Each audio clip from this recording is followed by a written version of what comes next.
Hey, my name's Rachel and I'm gonna show you how to get plenty of protein without meat or dairy. I really wanted people to be surprised because I think people really only consider proteins to be like chicken, fish, steak. So this video was really important to me and one I wanted to make for a really long time because I wanted to answer that question that vegans and vegetarians have heard a million times, which is, but how do you get your protein? I think one of the breakfasts I chose that people might eat all the time and not realize has as much protein as it does is the oatmeal, because that's like such a common breakfast, and 3/4 a cup of oats is about 7.5 grams of protein. And then if you add in like peanut butter, that's obviously gonna give you a boost as well. I tried to choose a lot of dishes that people were already familiar with the ingredients, people were maybe already making, like sweet potatoes and grain bowls and veggie burgers, lentil soup. I purposely did that because I wanted people to go, hey, I eat that anyway. It's not this weird obscure ingredient I can only get at like a health food store. It's stuff you're familiar with and you see at the grocery store all the time. So anyone can do it. So the Budo bowl is also something that's pretty like common nowadays.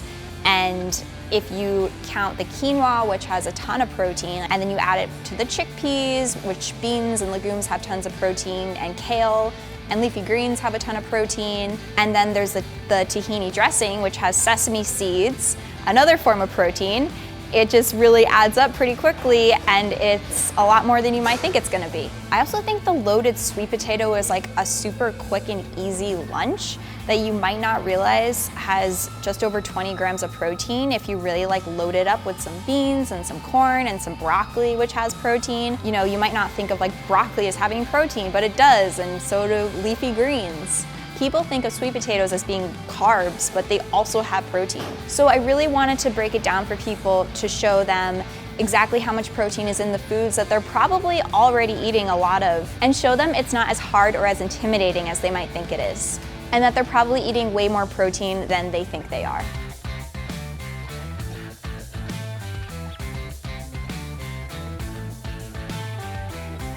Also, the cashew mac and peas was one that I was excited about because you have the cashews, which add protein to the sauce. You have the pasta itself, which has more protein than you might realize. And then the peas were like a surprise source of protein for me. I was like, oh, I didn't even think of peas so much as having protein.